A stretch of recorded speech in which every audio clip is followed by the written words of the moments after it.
Hello there, I'm John Maynard Keynes. Yes, the very same Keynes whose economic theories have been celebrated and criticised alike for decades. Today, I want to come clean. I was nothing but a huckster. You see, I built my reputation on ideas like the importance of government intervention in the economy, believing that during times of economic downturn, such intervention could stabilise markets. This, I argued, would prevent the vicious cycles of booms and busts. But let's face it, these theories have more holes than Swiss cheese.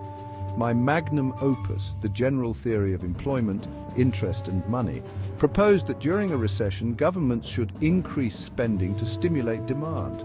Sounds sensible, right? Well, not entirely. The flaw here is that it assumes governments know best how to allocate resources, a notion that Austrian economists fiercely contest. They argue, and quite convincingly, that such interventions distort natural market signals, leading to misallocations and ultimately more severe economic crises. I was nothing but a huckster, pushing ideas that would benefit the government in stealing the public's wealth and ignored the complexity of human behavior and entrepreneurial discovery. Take, for example, the idea of the multiplier effect. I suggested that any increase in fiscal spending would result in a greater overall increase in economic activity.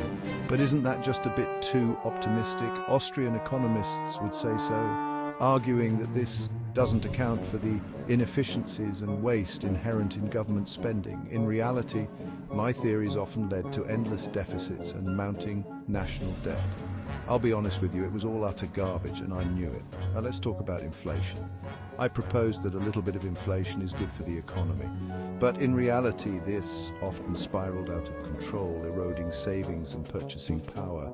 According to Austrian economics, inflation is nothing but a stealthy form of taxation that punishes the prudent and rewards the reckless. I overlooked this, and hence my theories were, well, nonsensical.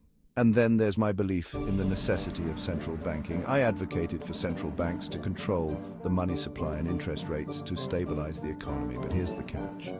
Austrian economists argue that such centralized control leads to artificial booms and busts, far worse than what a free market would endure. They believe that true economic stability comes from decentralized decision-making and sound money.